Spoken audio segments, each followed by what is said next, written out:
Love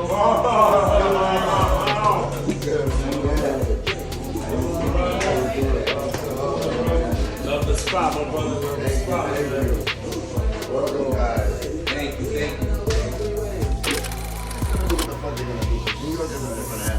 Remember. All right, folks. Thank y'all for tuning in. We got episode 5 of Get Your Mind Right. We got the legendary, the honorable Tito. Appreciate you for pulling up, my guy. Thank you. Thank you for having us in your spot, homie. Thank you for coming by, bro. This is legendary right now, man. You got a Appreciate dope you. ass spot, bro. Soul New York. Soul New York to the fullest, man. Thank you, Look at guys. the artwork in the background. God bless the soul. Okay, baby. You know what I'm saying? The Nephew nephew. Kenneth, man. Word. Look, man, if y'all don't know, this is one of the OGs from Washington Heights, man. The guy's been in the game for a minute.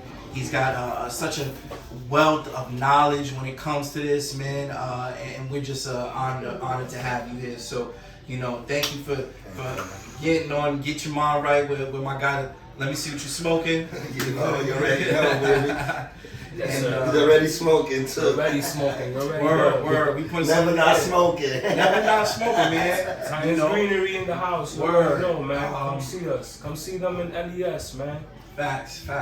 So, you know, we just want to, you know, maybe we could start off, like, just tell us a little bit about Titans Greenery, you know, how it started, you know, how you kind of came into this, you know, your entry into the game. So practically, who is Titan Greenery? Exactly. What's the origins behind the name, All right, so- the man, the brand? So Titans Greenery was born, and it goes back to, I would say, I've always been part of the cannabis culture coming from like 89. You know, I was selling nickel bags on the block, you feel me, 91, you understand? So I come from that era, you know, chocolate tie, weed, Arizona buzz. Before they even called it Arizona, it was called Sesamina. A lot of people don't know what you're talking about right there. So, you know, so I've always been involved when it came to bud. You know, as coming from Dyckman, you know, Dyckman is full of hustlers, right? Yeah. So people were always hustling. You know, whether it was crack or whatever it was, they were hustling. But bud was a hustle. And as a young age, I started, you know, hustling. You know, getting involved, and I went through all the, you know, from the 90s, went into 2000s. So, but you know, back then, it's not like now that everybody's outside with it and they can just talk about it. They sell bud, because, you know, the stigma, you know. Different vibe back Yeah, then. you know, and then we had, like, you know, a lot of legacy dealers or just people that, you know, came from my era or even before me, that if you get caught with a joint, you was going to jail. Yeah. You feel me? Like, I mean, my record got messed up because I a steering charge. So, you know, and I was 17 years old. I literally went to go buy a can of beans for my mom. And we had a weed spot on the block, and some random dude asked me where the weed spot, and I just kind of like nonchalantly told them, yo, up the block. I go in the store, when I'm coming out with the can of beans, I get locked up. So my record got messed up right there. That's crazy. Just for pointing him. Yeah, to the and it was called steering, that. I You guess know, what you're talking about. I found out that it was called a steering charge. Wow, a steering You charge sent somebody to to go to where the weed. So I come from that era, you know, where people were just riding around for smoking and riding around on the meat wagon. That's what we used to call it. You know, it was like the paddy wagon, but it was unmarked, right? So you riding around all day if you get picked up early. Yeah, you riding so I around come all from that day. era, you know? They call it the Giuliani era, the Stop and Frisk era. So that being said, you know, as the years came, you know, went about, you know, always had to be behind the scenes when it came to hustling buzz because you could go to jail, right? So, you know, criminology, right? So let's, you know, moving forward, you know, into like the past, let's say 5 years, right? Next 5 years back. Dr. Green is a longtime friend of mine. We go way back, you know, 30 years. Put those those on. I mean, you know, shout out Dr. Greens. I Yeah, don't know of if course, everybody, shout out Dr. I don't Green, know shout if out everybody Happy really Monkey. knows. Put the folks on to you know what I Dr. mean? Greens. Dr. Green is I say, you know, when I call it the father of Dr. Green, like he birthed Titans Greenery, right? And Happy Monkey godfather me in to the new culture of what's happening now, where, you know, it was kind of like a speakeasy, and, you know, you could go, if you know, you smoke, you know, you could get the bud, but it's still illegal, right? Like, it was illegal to still smoke, so it was a speakeasy, right? That's what they call it. So, one day, mind you, remember, I'm still rocking underground. I'm still rocking behind the scenes. My boy Dr. Green hits me up one day. He's like, yo, T, yo, this is what we're doing. This is, you know, things are changing. You know, we got to stay relevant in the game, right? Like, we got to stay relevant in the game, you know. You know, I hooked up with these guys that, you know, I'm sure you know them, like, you know, like, you know them or whatever. So the whole point is that he invites me to this party, right? And it's a Happy Monkey party. Shout out to Happy Monkey. They just rebranded, super fire, New York. They do it for the culture, you know, my peoples. So the point is that, you know, he tells me, he invites me to this party. So I go to this party and I bring, at the time, you know, I have a cleaning service also. So I deal with a lot of real estate people. So I invited all my real estate customers and people that I deal with my cleaning business to come by because they all smoke. And I was like, yo, I'm gonna put you on to some real fire shit. It was my first time too, but I already knew kind of like, you know, the vibe. So I go like 15 deep, and we pull up, everything, they love it. It was just a super dope lounge, similar to like what Dr. Green is yeah, but it was just more underground, right? Gotcha. So, but those vibes kind of, it puts you in a place where you just kind of feel immersed in the culture, right? Yeah. When you kind of have to hit the button, the door has to slide. Yeah. You gotta walk in. This is 2017. This is 2017. So this is right before the whole fight to legalization. You know, so nobody was doing that. You know what I mean? So it's like for you, you know, for you to go to a spot like that, you're like, what the fuck is this? Right. So I finally get there. Everybody's impressed. I'm impressed. A week later, my boy Dr. Green hits me up again. Yo, T, yo, what's up, bro? You know a lot of people, you know. And mind you, I used to promote, back in my early years, I used to promote like club parties and shit like that. So he's like, yo, T, you know a lot of people. Yo, you want to throw a party? Want to use the space? And I'm like, yeah, why not? But I'm like, don't understand really what it is, right? Like what's really going on? Because, you know, I dealt with Cali, but I've never stepped a foot in Cali. Like everybody, all my plugs and everything were from Cali at that time. They would take the trip, come back. I've never stepped a foot in Cali to this day. You understand? So, but I knew how everything ran over there. I knew about the Humboldt, how, you know, Eureka, and you know, one road up to the mountain. Like I have family and friends that were up there growing. That's LA is big, my brother. Yeah. I've been to LA. It's huge, bro. Yeah. So, but like I wouldn't know how everything operates. You know the hassle. I knew how everything operated. Yeah. The only thing is that I was operating just from here, and they would do everything over there for me. Bottom line is, so they putting me on to like the vibe, the city vibe of what's going on in Cali. This is 2017. So at the time, I was fucking with Hornet with the music. Yeah. Like I was going really hard with the music. Shout out to Hornet. That's little bro. If it wasn't for him, I wouldn't create Titans Greenery. So that's what I'm trying to get at. You know what I'm saying? So I'm like, so he offers me this big, huge lounge so I can throw a party. So I could bring people to enjoy cannabis, but at the same time, it's a music studio. So I just kind of like, it was like, music, I need exposure, got the artist. Oh shit, this all goes together. You feel me? So how do you get a lot of people together? Music, weed, and a vibe, right? So they just kind of made sense to me right away. So I'm like, all right, so I throw a party. But you gotta come up with a name. You need a cannabis name. You need a brand. And I'm like, what do you mean? But I knew a little bit about branding because, like, I'm dealing with the music. I also created a little hip hop brand, which is It's a Problem, which my nephew was like the main model. You feel me? So I already kind of knew. Oh shit, I gotta come up with a name, whatever. So me and Dr. Green were like, yo, what name? You know, he was like, yo, T, but they call you Tito Titan.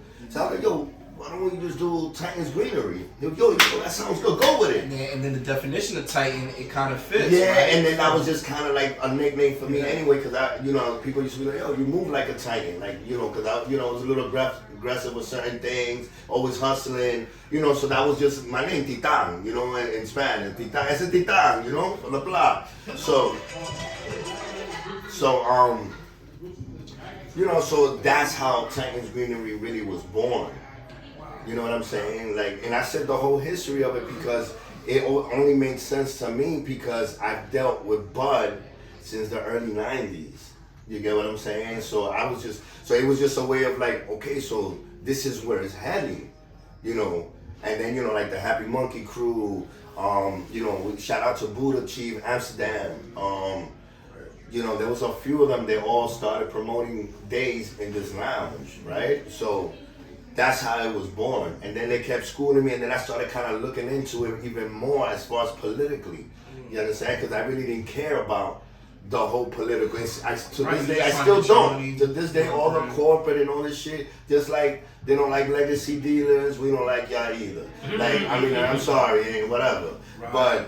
But at the end of the day, things change. So you either you stay stuck back in the 90s when you was on the block on a crate selling bud, or you move forward, right? And kind of elevate with the people that are actually going to literally take over the game, right? Which is corporate. You understand what I'm saying? And and now, like I said, I'm not so political, so that was just the thing about it. So shout out to Happy Monkey again. They put me on to a lot of political stuff that they were already researching and fighting for, and doing the leg work, shaking hands, rubbing elbows, and they would put me on to how. So, but the thing was, with them, they were more, because cannabis is such a huge market that there's so many angles that you can attack it, right? So they went more on the corporate side. I stood more like, we could be a little bit looser with this, so I want to tap in with my culture, with the hood, even more. I want to still, Plus, your other foot's already in there with the music. Yeah. So it's like you already kind of hand in so hand it kind of with making the culture It kind of just went that way, and it really wasn't no plan. It's still not a plan for me. Right. It's just I'm going as it goes. You know what I mean? I'm learning as it goes, and where I fit in, that's where I'm gonna be at.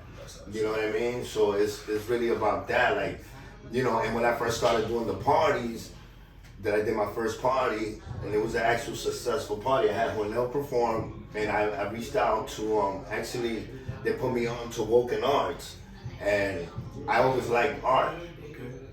Always loved art. So as a fan, I like art, so I hired them so they could do a live painting while the event to create a vibe. So not really having a plan. I was wondering how that came about. Yeah, when I was not at the really knowing, not having a plan. It wasn't a specific concept. It was just more like, what can we do in this big ass space besides just have a dude perform and this and that while people are just hanging out? Oh shit, let's enjoy art. Let's have somebody draw something live while you smoking. I thought that was fire, when I was at one of the events that you with Art Gang. And shout out Art Gang, you know what I'm saying? And he was doing his thing, doing the Titans Greenery helmet on. I was like, Sonic, that's my guy. Yeah, I know, he told me. So, so it became a thing, like I would do Wednesday night, but I would do like every other Wednesday. So every Wednesday I would come up with like a concept for that vibe, for that event. You know what I'm saying? I even had Sonic, Art Gang. I did a tattoo night. I set up a room and you could go vibe out, smoke while he's doing live tattoos. That's fine. You know what I'm saying? I had this You don't see that. I've never seen that shit. You see that shit around here, but you don't see that shit up there like that. Yeah, so I'm from up there, so I know what it is. Yeah, so it was just a whole thing. I had this other girl, Audrey Green Eyes, that I started a Wu-Tang Wednesdays. So I would have her come look. She did a piece up there, which is with the hands. With the hands. She used her hands. Okay. She just did, yeah, we'll show it to the camera. We'll have it. Yeah, so real fire. Okay. She's an artist. So moving forward and fast forwarding, it like a lot of things just kind of started like evolving. A life of its a life of its own. And you know, if you follow my gram, like I just show you everything that I do. Like you know, if I'm cleaning floors, I'll post it on my story. If I'm in a video shoot, I put. So I'm just getting. So Titans Greenery really is who is me. The hustle. It's not about a specific brand or strand. It's just me. I'm the brand. Like literally. Like that's really. I'm just giving you who I am. Like you know what I mean. And that's what the people want to see. Yeah. Like if I'm you know supporting you know a drug program, I put it on Titans Greenery. It don't matter. You feel me? Because that's just who I am. If I'm marching to stop the violence, I'll take a few poses. And that's who I am. You know and. Cannabis or weed, marijuana, Mary J, it's been a big part of my life. You know what I'm saying?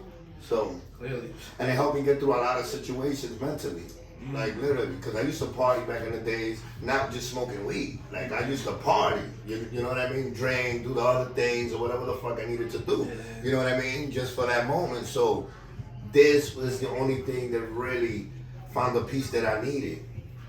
Well, you know how sometimes people drink to get numb, some people take pills to get numb, some people snap to. Well, I found this is the one that kind of just holds me down. You feel me? And I could be who I am, and you know, and I could just have a good time. Right. So That's what it's all about.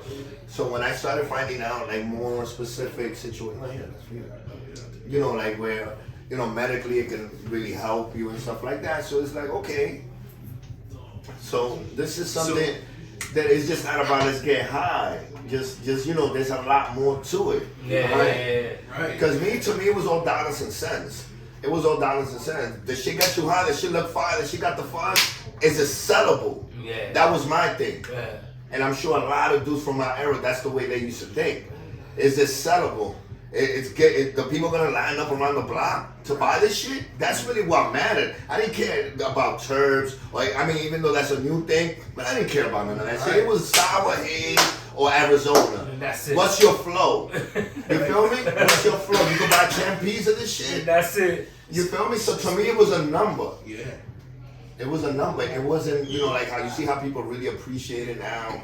Like they're drinking wine, this was grown in 1989. Right, this was the best crop. That was their best crop, like a California, right? Mm-hmm. Like California Chardonnay, right? I think 1989 was a good year for that for that crop of grapes.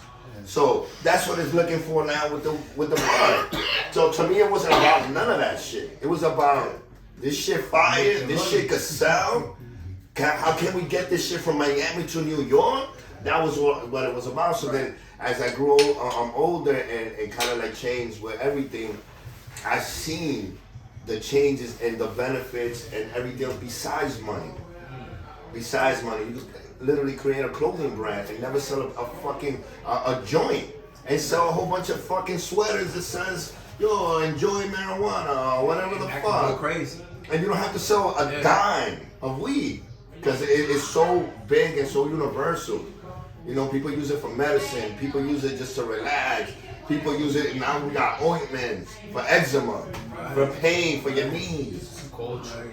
Yeah, so it's a culture and it's also so medical now.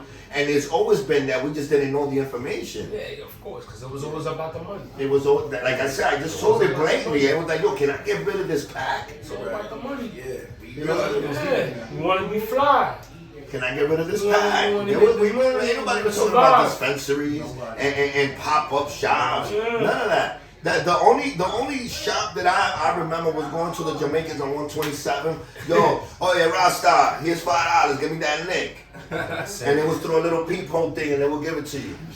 So going through all that, I know we was talking about strain. Is there a favorite strain that you have? Of course. I learned. Is there one that kind of is close to the heart? Yeah, just kind of. The body likes what the body likes, right? It's just like you go eat steak and stuff like that. I like the prime rib. Some people like the filet. The filet mignon. So at the end of the day, it's still steak. And I'll eat a filet mignon, but I prefer the prime rib. Or whatever the rabbi steak, right? Yeah. So from back then. And it's funny because I'm old school. But before exotic buds, there was only really 3 strands. Well, there was a few, but like 3 strands of every, which was haze, sour diesel. Later on came, GG, but that was a few years later, and I was part of all those waves from the beginning, from like the first guys that came with a pound of fucking haze. Right. I think like sour. That's one of my favorites. Was always sour, the original New York sour diesel. You know what I mean? Because of the smell. Because it was a scary smell. Because at the time, remember, It was called hydro at that time. Man, I'll tell you a story about that too, bro. The smell to the sour was so potent and so loud, like they call it now, that we used to call it get bag weed. Get back weed, basically. Because you won't get back.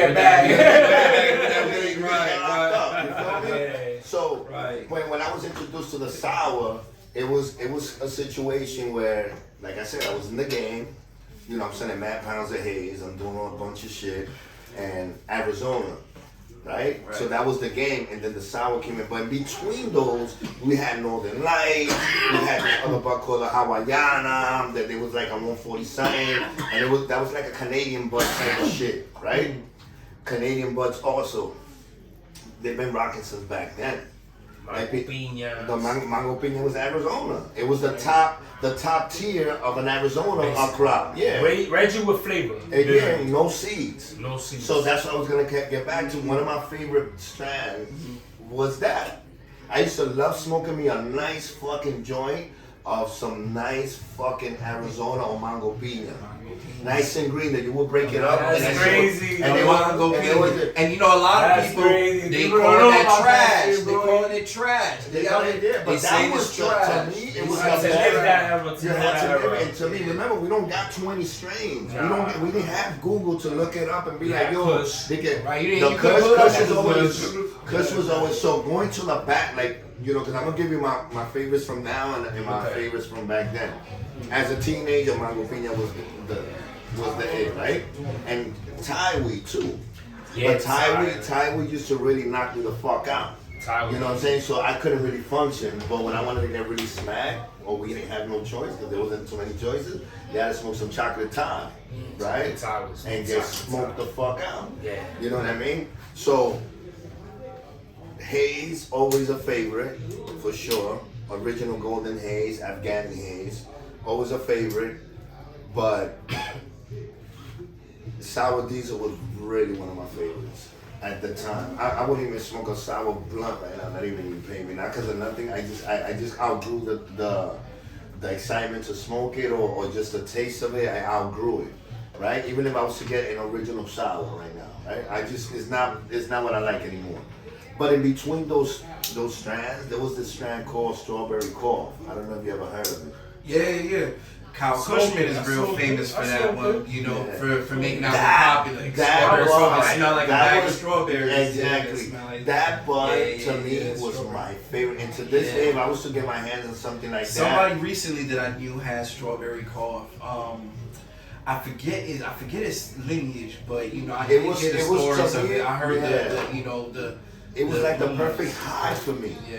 Cause I'm the type of person like I get a lot of anxiety sometimes and shit like that. So if the bud has like either too much terps or just the percentage is too like too high, like the hybrid, and it hit how it kind of goes up. If it hits too hard, it's like like I'll catch like a little panic attack, or I already know how to deal with it, but. Yeah. But this story on Strawberry. But you know your level. You're very aware of your level. Yo, listen. This is my level. So with that strawberry, I was able to smoke it and feel super good. I just love the way that weed made me feel. Yeah. You understand? Now moving forward to now, I started learning with my sons and them about the Za, what you guys call Za now, the term. Shout out Uptown Buzz. Uptown Buzz, baby, for real. Wizard Exotics. That name, bro. It's all marketing, bro. Yeah. I'm still to the old school shit. You know what I'm saying? Yeah. We had the separation of Piff, the Loud. Yeah, the Piff, the Loud, the Puree. You know what I'm saying? So. I ain't gonna lie, some of it's before my time. I started smoking I want to say 2009 when I first got to high school. You feel me? Yeah. That's when people had Dro, Saudi. Yeah. That was kind of like the Phillies. People still breaking up the Phillies down the middle. You know what I'm saying? Because you came into it like towards when that era was kind of leaving, so you got to catch a glimpse of it for a while, and then it just started going into the exotics. I seen it in 2000, 2001. Bro, I brought out Sour Diesel to Uptown. Uh-huh. I to 09, like 2005. 2005. I remember I used to sell them shits at $500 an ounce, and I would get $8,000 a pound back then. You know, and nobody knew what the fuck it was. And people think the prices got higher. The prices didn't get higher. That was the $80 czar. Yeah, That was still the czar. regular. That People was like, oh man, prices got the thing is, we didn't sell age, so the beauty of the Sour you could even get an Diesel. age. Like you could even buy it like that. Yeah. You can Bro, buy it listen, like that. I come from a historical block, Academy, the first haze spot in Dyckman and the Heights. And I'll say it loud. Because after Academy, then came the others. Yeah. You know, shout out to everybody, the Heights, everybody. But after Academy, then came the others. I didn't know that. And I was one of the first ones to ever sell a dime bag on that block. Wow. You feel me? So you did a session of haze. Of haze and sour. So you brought haze to the heights. Yeah. No, well, I didn't bring it. Carlito, rest in peace, Okay. was me and him had a spot where, you know, from the block, like he plugged up with some Cubans or whatever, and they had it. So I was like literally the first guy to sell the dimes when it came to haze. But as far going back to the sour, the thing was, nobody knew what sour was, right? No. It was seen in Cali years ago, like around the same time. And I'm talking about 2002, 2005, maybe even a little before. I seen it around 2001. Yeah, me too. But I didn't know what it was. You know what I'm saying? But when I put it out, it was because the sour, you couldn't sell it to just anybody because because you know, an ounce of sour was this fluffy. It's different. You know, 0.7 was $40. So it was like a mamba. When you see it, it's so fluffy and big, it and puffed that the was- bag and up that a was little the bit. smell. You know That what I was mean? the smell. You gotta like kind of like, damn, this don't even fit. The Yeah, smell, the right, trick yeah. of back in the days to monetize and to make money, to capitalize, was the fluffiness of the bud. Right. So you could be able to stretch it. You know what I mean? We were selling .4s for $10. You feel me? And back then, nobody's really weighing it out. Bro. No, bro, like no, good. An ounce of haze They will were give you. OD. Nobody's weighing it An out. ounce of haze will give you 56 bags on the dot for .4, bagging it up .4. All right, 56 bags. You can do the math. 56 bags for $10. There was no ounce selling. There was no quarter selling. You wanted an ounce, you had to buy 56 dime bags. What was Blackwood? Tell them what was Blackwood. Blackwood, that shit. Bro, Blackwood was the fire. Blackwood was the yo. That's for the block. That was the best. That was the best. You cannot get Blackwood. You cannot. You got. And it's crazy. And it's great, and it tells you, man, its culture can dictate what happens. You know exactly. what I mean? So it's like how you going? How you just change the whole meaning of a word? Because you would get these pounds of haze, right? They were good, but like there was so many, just like everything. Like all these Cubans started jumping into the haze game and they started growing, right? They started growing also, because there was only a handful growing puree, like the fire, like, you know, the real shit. You know, and these guys, everybody started doing it, so some of them didn't have it mastered as far as the crops. So when niggas will be like, yo, this haze is good, it wasn't really block work. Block work meant que te para el punto, get your block pumping. It's for the block. This is not to sell to the guy that come from Jersey because he's trying to do the same thing. This is for the block. Nobody else can have this one. Facts. You understand? Like nobody can have this batch. This is for the block work. You gotta be connected to get that. You understand? So should change, man. Yeah, tell me about it. And nobody can say nothing about it. Yeah, tell me about it. So it's like, now the blackie is not it. It's not it. You know what I'm saying? It's not it. So, like, and going back to the sour, like, the whole thing with the sour is like, so nobody really was up on it. So when I got the opportunity to like really fuck with it, the deal was like, yo, bro, listen, we don't really know what this is, but you know, my partner, I guess his partner was locked up at the time. The guy that actually had the strand, that he got it from whoever he got it and that was growing it, he used to sell them, I think at eighth was $100 back then. You understand? Like they had 100 pieces of sours and they used to sell it downtown. They wouldn't even sell it uptown, right? So he was locked up. So his partner became somehow someone he connected with one of my best friends from my block, right? Through his girl or whatever. Like, you know, they became, so he came and showed it to me. Yo, team, yo, you know, if anybody knows what's this, you'll know, right? And I was like, I don't know, this shit is stink, this shit look crazy. I was like, all right, so I went and I started doing my homework. I had this Jamaican friend of mine, shout out to Doodles, Killer. We used to fuck with the Arizonas, but he used to be in Cali because he used to get Arizona buds through Cali, right? Because of the Mexicans and whatnot, right? He had a brother out there, Jamaican brother, and that's how, you know, that's how we used to deal. So he used to fly out to Cali every so often. So one day when he came back, because he used to buy pounds of haze off of me too, right? So I showed him the shit. He was like, yo, I've seen this shit is fire. I've seen this in Cali. This is worth a lot of money, T. You know what I'm saying? I was like, yeah? He was like, yeah, wow. Yo, sell me an ounce or two. I'm going to start selling Castle Hill. Mind you, I didn't have nowhere to sell it because the deal was I could give you the bud, right, but you can't sell it around Dyckman. You got to figure out you somewhere can't sell else it in the Heights. You got to figure it out. And my main network was Dyckman because I had there was, you know, a few good weed. You got a product that everybody in Dyckman wanted, so it's like it's almost too easy to get it off. So like the spot is gonna blow. The first guy I sell a pound of sour to in the hood, you know, my man's spot was gonna get blown, right? So it's like, and it's fucked up that, you know, but that was the deal, because back then plugs were very exclusive. You know, now you got the barber, you go get a haircut, the barber pull out 2 pounds of sour on you. Yeah. The barber got it. Exactly. It's been touched so many hands by the time you had it back then. Yeah. People don't understand the exclusivity that you get from the grower now. Exactly. Social media changed it. You know what I'm saying? So put people in touch with each other, you know? So you know, so when that happened, that's crazy. I had to create a whole lane for this bud. So how do you do it without wholesaling? Because I was a wholesaler. I used to sell pounds. And I had a little weed spot here and there, the Arizona spot. We had the haze spot on the block, but that was a different story, right? But I literally was like, you know, that middleman that knew all the plugs, like for anything. So how do I get rid of this shit? So my man Doodle, he was like, then he put me onto his, Doodle, killer, aka Killer, Jamaican, rude boy. Got you. One bedroom. So, and then I called my boy Dr. Green. Cause he, you know, he was big in the game too, and I was like, yo, bro, I got this shit. He was like, yo, you got, and he was like, yo, get as many as you want. I'll take them all from you. But he wasn't located in my hood. You feel me? He had other situations going, so it worked. You know what I mean? So whatever, we made moves.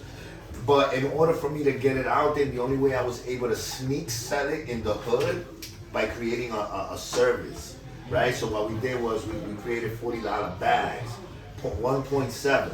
for $40. That the bag was so fucking big and fat that it was like an 8. You feel me? For 1.7.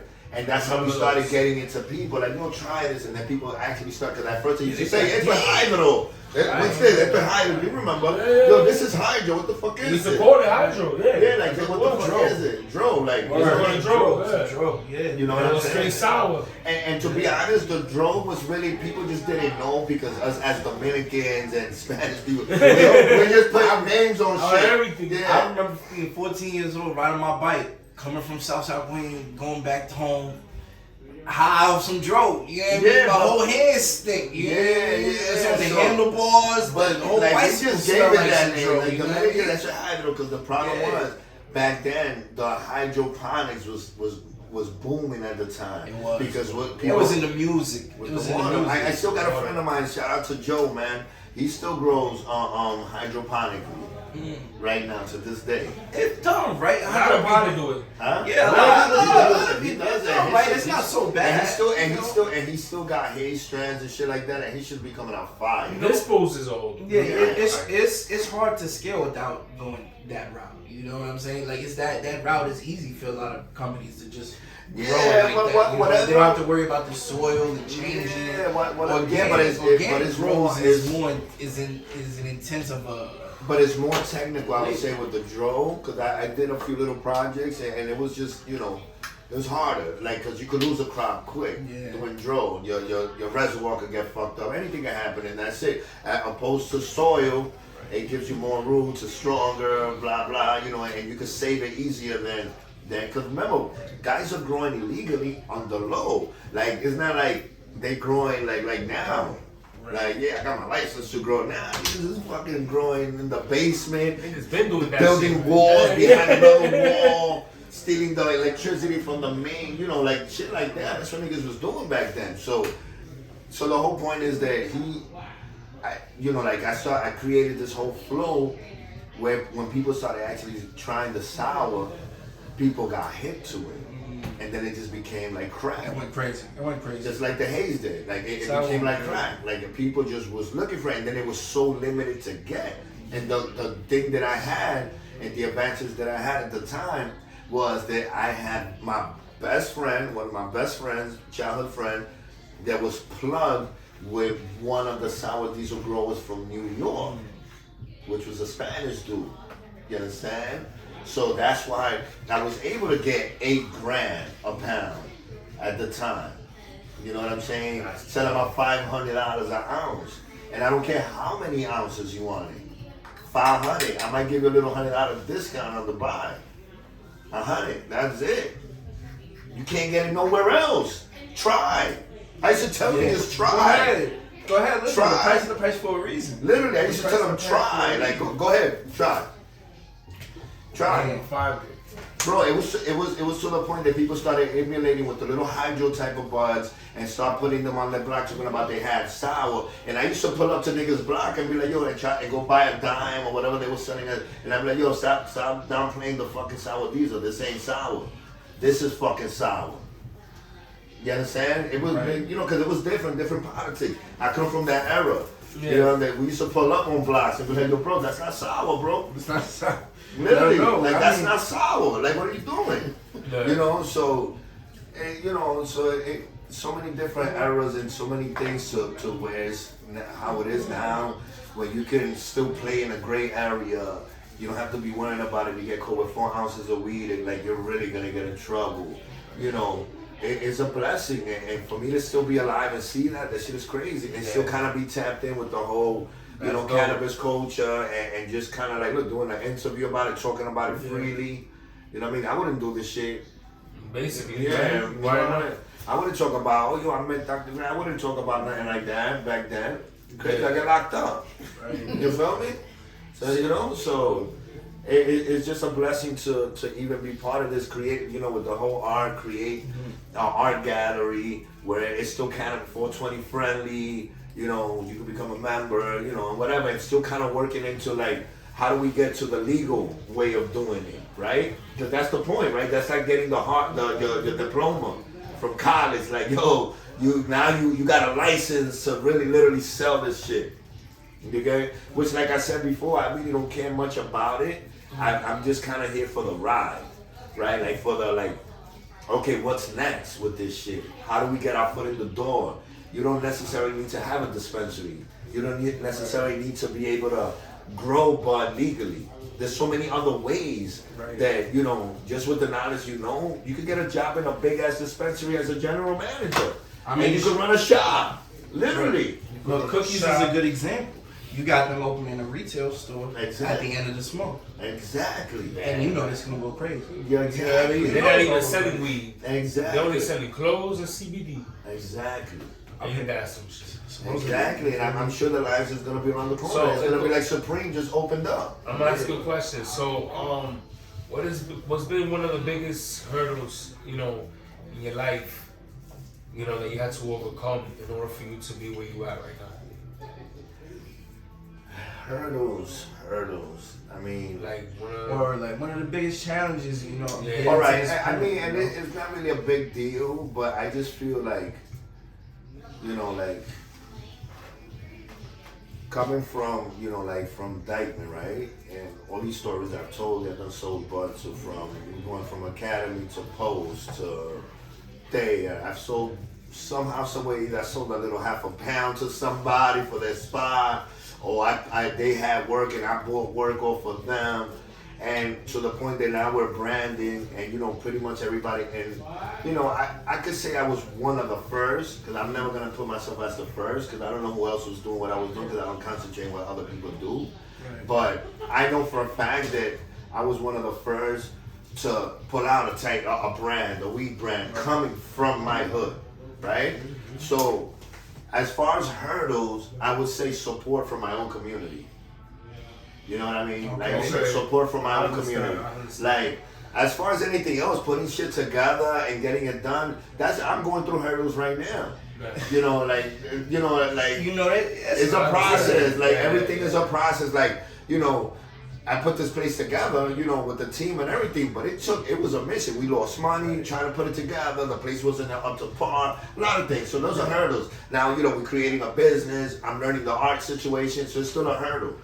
You know, but as far as real hurdle that maybe made me sometimes be like, fuck, I don't even want to do this. I should have just done this shit like how it was back then. It will say like getting support from my own people, and I'm not saying not all of them support me, but you know, and because I support everybody, anything that I see coming up, young, old, whatever, I put a like to, I support it. So I'm shooting a video, I'm pulling up, I'm calling people that I know. So I just think that's the biggest hurdle to kind of, and not to literally support me, to do a unification where we all could grow. That we all could grow as a culture, you know, and that's a big hurdle for me, because I feel like together we're stronger. Yeah. Together we can feed information from each other. Together we can piggyback off each other's brands, right? So, unfortunately, and I'm not gonna bring it into hate or anything like that. Unfortunately, it's just people want to be the first one to do it. Like, you know what I mean? Want to be the first one the first one with the dispensary, you know, the first one with this, you know, more about the entitlement. So, that to me is a hurdle. I'm good. That to me is a hurdle because it's hard to get people in tune with the same situation. What do you think? I mean, to me, that's a hurdle for me. Getting to the business and getting to the bag, I would say, as long as you follow the steps and you have discipline and you have consistency, the doors are gonna open. You might set off to do a strand and might wind up being, you might open a dispensary instead, but your goal was to do that, right? Right. But all of a sudden, getting to that, you get an opportunity, and within that road where you do something else. You do something else. Yeah. So to me, the goal is just keep going. Yeah. True. Keep going. You know, so until you get to a place where you have a little bit of financial freedom, because this is what we do it for, right? We do it for financial freedom, right? To get some money. Yeah, we gotta be passive. But at the end of the day, we want a check at the end of the fucking thing. Let's keep it real. Like we want a check. Everybody. You want this podcast and somebody pick it up and offer you a check so you can keep it going, right? For sure. So at the end is a check, but you have to be passionate about it first, and you got to go through the steps, and it might take forever because I'm still going through it. Right. And I just told you a whole bunch of stories that I've done so mad, but this, that, and I still get fall behind bills. You understand? So it's like it's all about moving forward to me. You know what I'm saying? Like whether it's in 5 years or whatever, I see, you know, like people always, where do you think you're gonna be in 5 years? I don't know. I know where I'm gonna be today. You know what I'm saying? I'm right here with Rob Reef and the crew. We talking about this. You know what I'm saying? And planning a little seed for tomorrow to see where we go with this. Yeah. You know what I mean? So I respect that. Respect that 100%. What's some advice you might give to some people who's just starting in today's world? You know, the cannabis industry, like now that, you know, like federalization, you know, is kind of knocking at, you know, the door. You know, what would you give your 2 cents to how somebody who's coming up in the game right now, starting from scratch with everything that you know now? You know what I'm saying? Like, well, to me, what I would tell them, first of all, learn your history. You know what I'm saying? Like, learn your history, find out the foundation, what it took to get to this first. So you can have more of a solid foundation when you, because you know, now, you know, it's all technology, it's all phones, it's all quick. Like, yo, what strain you got? Yo, Alexa, cherry lemon gelato, what's the terps in that? And it'll tell you. So, you know, it's easier, right? So then you just go off that knowledge. You know, like what you know, all these new strands, all these new growers, you know, as they improve throughout the years. So, yeah, learn your history. You know what I mean? So you can have more foundation on what you're doing now. So you can also move forward to where, you know, you moving forward to like production, you know, something better. You feel me? Like just moving forward. But you gotta know the basics. It's like hip hop. Like you gotta go back to where it really come, and you know, and hip hop don't get enough respect. Why the legacy dealers are not getting enough respect? And it's not about money at this point. It's just the respect, because we didn't have. No, we had to look at this shit. You know, you got the guy there that he's waiting for him to buy the shit, and then you got the spot, they got a line. You got to make sure that shit is fire. You here looking at this book. Yeah, let me get 10 of those. Because you're going to go sell it as a retailer.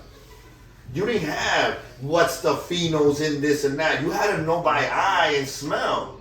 And then you had to do the smoke for Halloween, and you tell him to smoke that shit. If he told you to hit him, then it's fire. So you got to know this stuff. As a newcomer, you have to really do build, you know, even salesmanship. You got to know where it came from. That's what I would say. Learn the history. You know, don't judge the history, because without the history, you know, lemon cherry gelato wouldn't be here. Right. You get what I'm saying? And you know, and just don't give up. I'm 48 years old and I haven't given up. And you know, my dream is not to be Mr. Cannabis connoisseur either. This is just something that's part of my life.